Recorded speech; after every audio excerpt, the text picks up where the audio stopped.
बार ये कहते हैं कि जब भारत अगर तरक्की कर रहा है तो फिर ये 80 करोड़ का आंकड़ा कैसे आ जाता है, वो राशन वहां क्यों पहुंचाना पड़ता है? अब आज तो मतलब मुझे लगता है कि इनकी कविता प्रतिभा को देखकर इनका राष्ट्रीय सम्मान किया जाना चाहिए, आनंद दुबे का। और ये इतने अच्छे आशु कवि हैं ये मुझे मालूम नहीं था, इसलिए मैं आपका अभिनंदन करता हूं आनंद जी। किशोर जी को अच्छी कंपनी देते होंगे आप अपनी पार्टी में, क्योंकि आप दोनों का बहुत बढ़िया तालमेल बनता होगा। लेकिन रुबिका जी, आपने जो सवाल पूछा, भारत एक लोक कल्याणकारी राज्य भी है। इसके संविधान में ये व्याख्या है कि लोक कल्याण के काम में किसी प्रकार की कोई दिक्कत नहीं होनी चाहिए।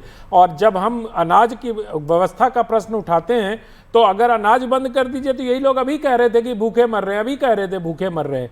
तो अनाज की व्यवस्था करके सरकार ने भूखे कोई न सोए ये व्यवस्था से अनाज हम कमा लेंगे, हमारी जिंदगी बेहतर बनाने में काम दीजिए, हमारे हृदय में राम और हाथों को काम दीजिए। फिर घूम लोगों में राम और बगल में घूम फिर कर बात वही आ जाती है, काम दीजिए। मतलब आप मुझे ये बताइए कि इन 11 सालों में जो ईपीएफओ अकाउंट्स खुले हैं, जिस तरीके से स्टार्टअप सामने आए हैं, अरे अकाउंटवा में पैसा भी तो होना चाहिए, गिग वर्कर्स आए हैं, अकाउंटवा में पैसा भी तो होना चाहिए। रुबिका जी, आज हमारा देश ये जो आप स्टार्टअप्स में तीसरे नंबर पे है। कितने यूनिकॉर्न इस देश में हैं युवाओं ने बनाए 11 साल में, आपको पता है? और कितने सुनिकॉर्न तैयार हैं यूनिकॉर्न बनने के लिए, ये भी नहीं पता होगा।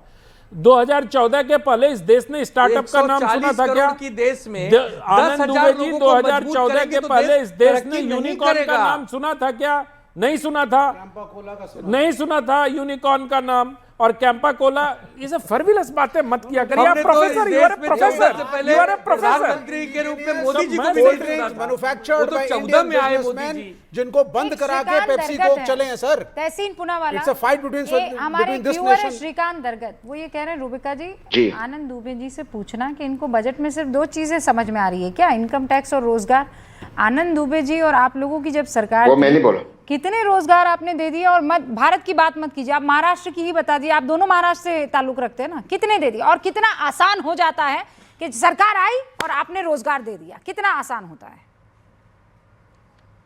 मैं पहले जवाब दे दूं? डॉक्टर मनमोहन सिंह साहब जब, हाँ मैं जवाब दे देता हूँ साथी को।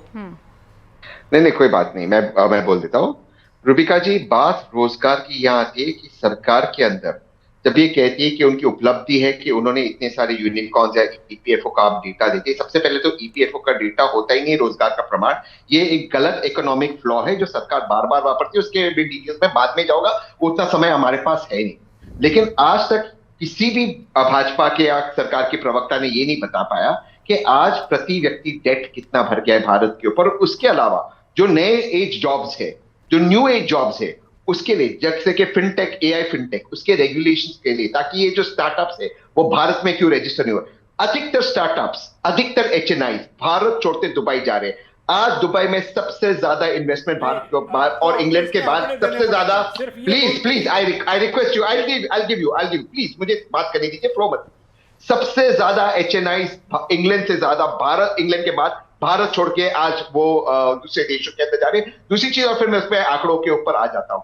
आज जब आप कहते हो कि हम 80 करोड़ लोगों को रोजगार अनाज देते हो, वो आप अनाज दे रहे हो, आप कार्बोहाइड्रेट्स दे रहे हो, प्रोटीन की आप योजना नहीं कर पाए हो। आपने लोगों को हैंडआउट्स पे मजबूर कर दिया है। आपकी प्रोटीन की योजना ना होने के कारण आपका जो प्रोडक्टिविटी है वो 4 साल तक कम हो गया है। जो आपके एवरेज स्पैन है, आप नौकरियां कर सकते हैं। आप सरकार की प्रोटीन योजना क्या है कि आप लोग, हम इसके खिलाफ नहीं, हम वेलफेयर स्टेट के लोगों को आपको प्रोटीन देना है। आपने आप उनको अनाज और कार्बोहाइड्रेट खाली होता है, उनको पहले पेट भरना होता है। तहसीन भाई, ये मेरे भाई, ये पूछो ना कांग्रेसियों से। 11 साल हो गए आपको, कांग्रेसियों से पूछें।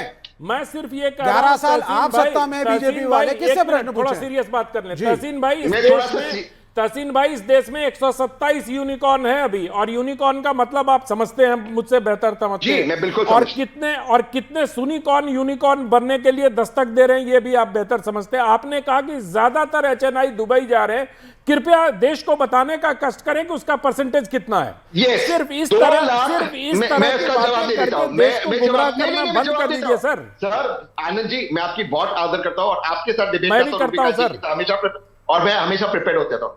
सबसे अधिक लोगों ने 2,50,000 से अधिक भारतीयों ने अपना पासपोर्ट छोड़ा। मैं जो बाहर गए उसकी गिनती में वो तो 1 मिलियन हो गया। बोला सर, आपने very specifically you told high network individual का ये आंकड़ा दीजिए सर, हाई नेटवर्क इंडिविजुअल का आंकड़ा दीजिए सर, पासपोर्ट छोड़ने वाले को बरगलाइए मत सर।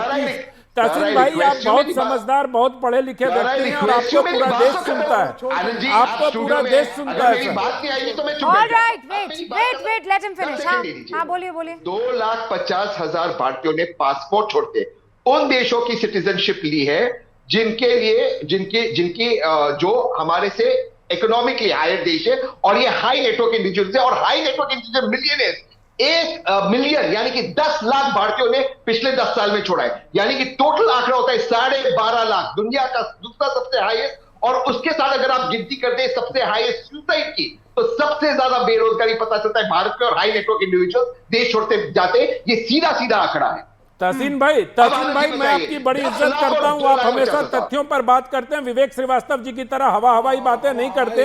लेकिन आज बहुत क्षमा के साथ मैं ये कहना चाह रहा हूं कि आप बिल्कुल हवाई बात कर रहे हैं, और आपने 12.5 लाख की जो फिगर दी है उसमें आप अभी भी HNI नहीं बता पा रहे सर कि कितने हाई नेटवर्क इंडिविजुअल ने भारत छोड़ा है।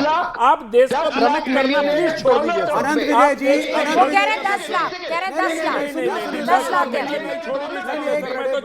अरे आपके सब्जेक्ट डोमेन बिल्कुल है सर, बिल्कुल है सर, आपके पेटेंट से बाहर है सर, छोड़ दो। अजीज खान और अजय आलोक कुछ कह रहे हैं, पहले अजय आलोक फिर अजीज भाई। नहीं 80 करोड़ लोगों को राशन देना पड़ रहा है।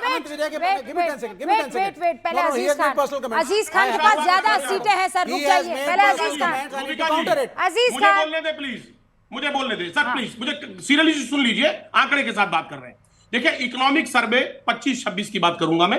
इकोनॉमिक सर्वे 25-26 में 10.05 करोड़ ग्रामीण जो परिवार हैं उनको जो है वो गरीबी का मार झेल रहे हैं। ये भी रिजल्ट आया हुआ है। एनडीए खुद, ये सरकार खुद ही कह रही है कि सब 80 करोड़ लोगों को मैं राशन देता हूं। एक बात। दूसरी बात, अभी जो बात जिस पर डिस्कशन हो रहा था, बहुत इंपॉर्टेंट डिस्कशन हो रहा था कि कितने लोगों ने इन्वेस्टमेंट बाहर किया है।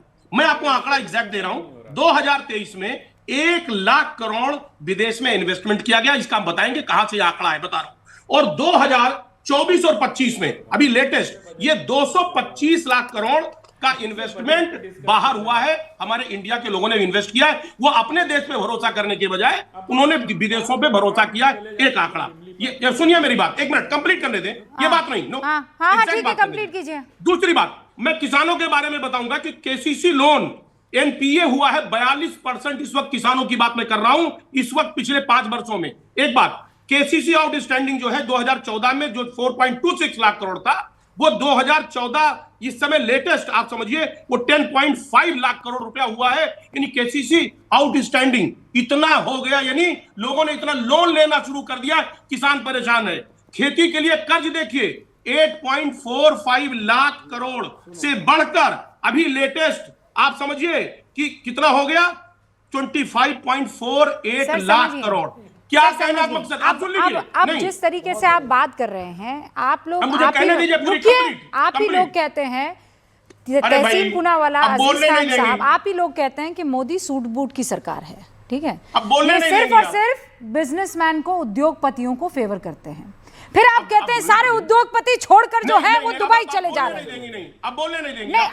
नहीं, ये कौन सा तर्क हुआ सर?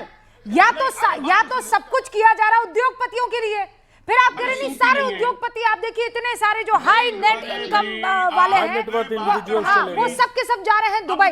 दोनों में से एक सच हो सकता है सर, दोनों में से एक सच हो सकता है।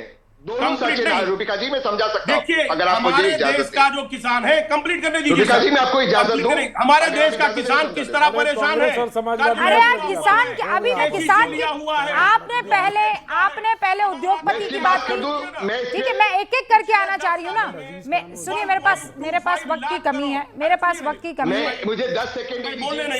सर रुकिए ना, सर रुकिए ऑल ऑफ यू। मैंने अरे पूरा बोलने दिया है अजीज भाई, ऐसे मत कीजिए कि मैंने आपको बोलने नहीं दिया है। अभी और इस पर डिबेट होगी ना।